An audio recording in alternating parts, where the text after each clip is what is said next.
Fêter en France la créativité africaine dans des champs disciplinaires multiples, c'était l'objectif de la saison Africa 2020.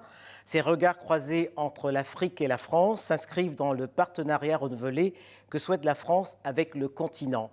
Mais au terme de ces 10 mois de programmation, le pari est-il gagné? Gonefal, bonjour. Bonjour. Depuis juillet 2018, de l'annonce officielle à Lagos par Emmanuel Macron de la saison Africa 2020, vous ne comptiez plus votre temps ni votre énergie pour faire de cette saison une vitrine de la richesse des savoirs multiples du continent. Quelle signification revêt pour vous la date du 30 septembre 2021? C'est une date symbolique, tout comme celle du 1er juin 2018, puisque j'ai commencé le chantier de cette saison le 1er juin 2018, et que la saison, tout comme moi, nous sommes arrêtés le 30 septembre 2021, au bout de 40 mois d'efforts ininterrompus.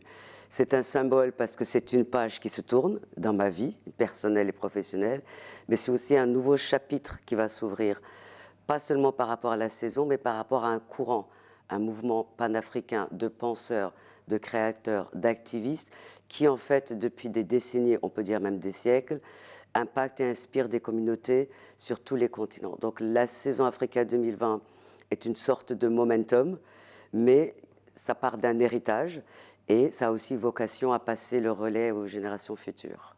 Alors, à cause du report pour cause de pandémie, la saison initialement prévue de juin à décembre 2020 s'est tenue de décembre 2020 à septembre 2021. 1500 événements ont été réalisés en partenariat avec des structures en France. Le regard de la France sur l'Afrique, ce continent qui a toujours été dépeint avec condescendance, a-t-il évolué selon vous? Et si oui, comment l'avez-vous perçu? Je pense qu'il va falloir du temps pour mesurer l'impact de cette saison dans tous les secteurs, que ce soit au niveau des comportements, au niveau des mentalités, au niveau aussi des pratiques professionnelles. Ça n'a pas été facile.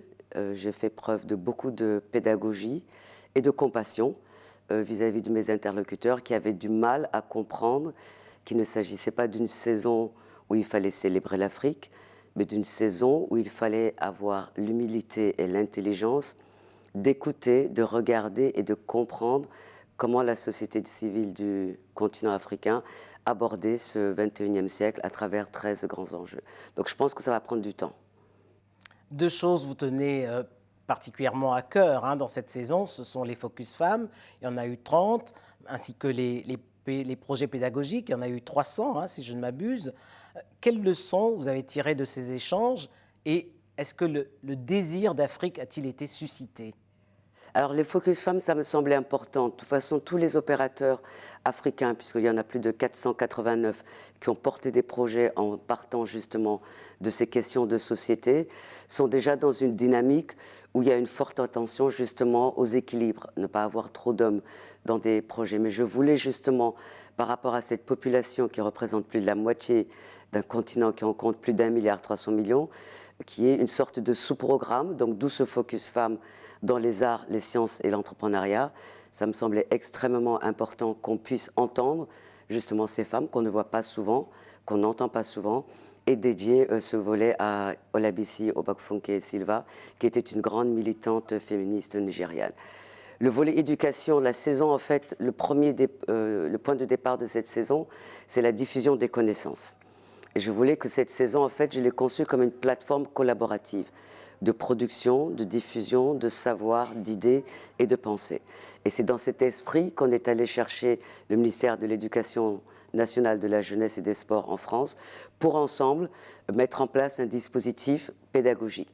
Donc il y a eu en effet plus de 350 projets portés par le ministère, avec des écoles de la maternelle au lycée, en comptant tous les lycées techniques, agricoles et les lycées, les filières classiques, mais également des établissements d'enseignement supérieur, que ce soit Sciences Po, le campus de Reims, l'école de mode du Perret à Paris, ou par exemple la Haute École des Arts du Rhin. Et je pense que c'est véritablement à travers ce volet-là qu'on va voir sur le long terme ce que cette saison aura produit comme, on va dire, bascule d'a priori, de faire tomber des clichés. et d'avoir une connaissance juste de ce continent par rapport à son histoire et par rapport à son vécu. Ça, c'est aussi le partenariat avec l'UNESCO à travers l'histoire générale de l'Afrique, dont les 11 volumes ont été transformés en outils pédagogiques, offerts symboliquement à la France. Et dans le cadre de la saison Africa 2020, avec le ministère et l'UNESCO, nous avons formé 150 professeurs des écoles et nous sommes en train de produire des fiches pédagogiques à travers un plan national de formation. Donc c'est enseigner l'Afrique par rapport à des outils validés par les Africains à travers l'Union africaine qui nous représente. Pour moi, ça c'était un des aspects les plus importants pour aussi rappeler que cette saison n'est pas qu'un projet événementiel. Alors, vous l'avez toujours répété, hein, cette saison, même si elle n'était pas une saison culturelle, l'art africain a été très présent, hein, parce que des artistes de renom y ont participé tout au long de cette saison, dans les 210 villes qui ont été partenaires de la saison. Alors, sur la question de la restitution des œuvres, qui est un sujet d'actualité hein, brûlante, pensez-vous que la saison a permis de faire bouger les lignes, ici surtout? Alors, je ne sais pas par rapport aux restitutions, parce que c'est un sujet que nous n'avons pas voulu traiter. Quand je dis nous, parce que la saison, je commence par organiser un atelier de réflexion à Saint-Louis du Sénégal, avec 4 personnalités du continent, du Cameroun, d'Égypte, du Nigeria et d'Afrique du Sud. Et nous, ce qui nous intéressait, c'était quelles sont les idées qui font l'objet de recherche et de production intellectuelle, scientifique, artistique, à l'échelle de ce territoire de plus de 30 millions de kilomètres carrés. Donc, l'actualité française ne nous intéressait pas et n'était pas pertinente. On était dans une vision. Elle n'était pas absente, mais on était dans une vision, on va dire, à 360 degrés, en regardant hier, aujourd'hui et demain. Pour justement dire, c'est le continent qui s'exprime et ce continent n'est pas en réaction par rapport à l'actualité française, qu'il y a énormément de pays lusophones, anglophones, voire même arabophones, qui n'ont pas ou très peu d'histoire et de lien avec la France. Et la volonté par rapport à cette saison, c'est d'être sur le contemporain. Donc il n'y a pas de projet sur le patrimoine, avec donc les masques, avec les fétiches, avec l'architecture ancienne. Ce n'était pas du tout le parti pris de ce projet. Et donc, ce qu'on a pu voir dans les arts, c'est l'art contemporain. Donc effectivement, avec des monographies de type Helen Hatsui, l'un des plus grands artistes contemporains à l'heure actuelle à l'échelle du monde, et aussi pas mal de projets d'exposition de groupe dans différentes villes de France. Mais nous étions sur le contemporain avec des artistes contemporains, des commissaires d'exposition contemporains et contemporaines. De la chorégraphie également. De la danse également, mais qui regardent aujourd'hui et demain. Ouais. Alors cette saison a permis d'envoyer un message très fort, hein, vous le rappellerez en l'instant, c'était panafricain, c'était les 54 pays qui étaient concernés et non pas forcément l'Afrique francophone avec ce focus permanent entre l'Afrique et la France. Et c'est quand elle parle d'une seule voix que l'Afrique est forte, puissante et belle. Que vont devenir les fruits de tous ces échanges ? Là aussi, je veux dire, sur le long terme, il y a eu énormément de rencontres. Je voulais que cette saison soit aussi une plateforme de rencontres. Pas seulement de rencontres entre opérateurs et acteurs du continent africain avec leurs homologues et le public français, mais entre eux. On a très peu d'occasions sur ce continent de se rencontrer physiquement, même si on passe beaucoup par le numérique et qu'on a des outils qui nous permettent de transcender les centaines de langues que nous avons, mais de pouvoir rassembler justement des forces vives d'un continent qui puissent se parler en visio, parce qu'on a fait beaucoup de projets en visio, puis se rencontrer sur le continent en amont pour préparer les projets et se rencontrer également dans différentes villes de France. Ça, c'était important. J'espère qu'il y aura d'autres occasions de rencontres, puisqu'on a le FESPACO, on a le Massa, on a la Biennale de Dakar, les rencontres photos de Bamako, mais ça ne suffit pas à l'échelle d'un continent aussi immense. Donc si la saison a pu susciter ces rencontres, c'est un plus. Et il va en sortir d'autres projets. Il y a déjà des envies de collaboration qui sont en train d'être étudiées, des gens qui le signalent, qu'ils ont travaillé ensemble, qui veulent travailler ensemble, ou qui se sont croisés et qui ont envie, dans le futur, de réaliser des projets ensemble. Alors, le hasard du calendrier fait que le nouveau sommet Afrique-France se tient dans la suite de la fin de la saison Africa 2020. Qu'attendez-vous de la société civile africaine? Parce que les questions sociétales étaient au cœur de cette saison. Alors cette saison, elle donc reposait donc sur ces 13 enjeux, qu'il s'agisse par exemple de la diffusion des connaissances, de l'innovation technologique, de la redistribution de nos ressources, de nos flux financiers, de la circulation des personnes, des idées et des biens à l'échelle de ce territoire, la question de la citoyenneté, des mouvements et des consciences politiques, ou l'histoire, la mémoire, les archives. Donc c'est vraiment, il s'agit de nous, entre nous, et comment est-ce qu'on regarde le monde. La France n'est juste qu'un tout petit élément par rapport à ce vaste monde, et se trouve effectivement, l'Europe est à la périphérie de l'Afrique. Donc le sommet n'était pas du tout à l'ordre du jour.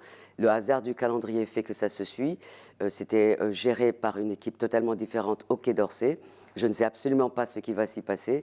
Et moi, quand je commence le 1er juin 2018, avec mes camarades en Afrique, on a en ligne de mire qu'est-ce que nous avons à dire depuis la France au monde entier sur l'état du monde.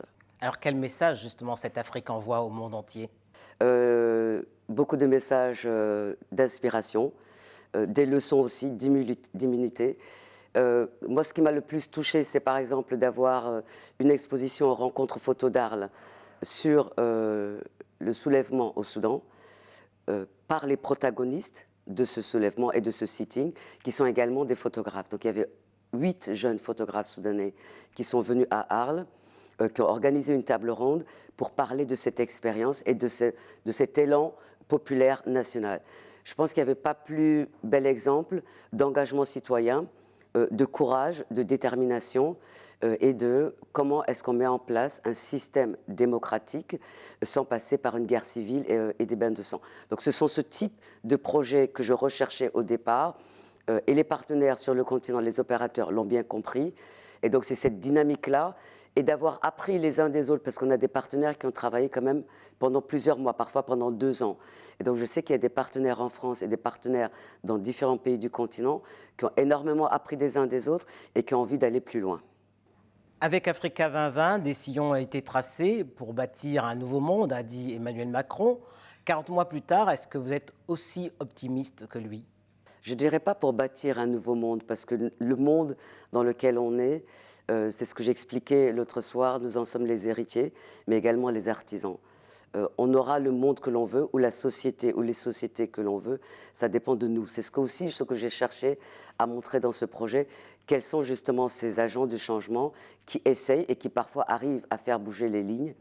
Donc il ne s'agit pas forcément de changer le monde, mais de montrer qu'une autre voie est possible. Et là encore, je pense que c'est sur le long terme. Moi, en tout cas, j'en suis sortie transformée, forcément au bout de 40 mois. C'était sprint et marathon en même temps, éprouvant, beaucoup de défis. La Covid n'est qu'un petit défi parmi les multiples défis auxquels j'ai été confrontée. Mais je pense que dans 5 ans, il faut qu'on prenne tous du recul. Moi, j'en ai besoin. Tout le monde devrait prendre ce temps de recul, de digérer tout ce qu'on a vécu et de voir à quoi a servi cette formidable aventure humaine. Un message pour terminer, Ngoné Fall, à tous ces artistes qui ont été à vos côtés pour relever ce défi? Merci du fond du cœur, parce que sans eux et sans elles, cette saison n'aurait pas existé. J'étais le pilote ou l'artisan, on va dire, en première ligne et le visage public, mais c'est des milliers d'artistes, d'intellectuels, d'académiques, de scientifiques, d'entrepreneurs qui ont participé, qui ont fait de cette saison ce qu'elle a été. Et donc, ma gratitude éternelle à toutes ces personnes de France et du continent africain. Merci Ngoné Fall. Merci.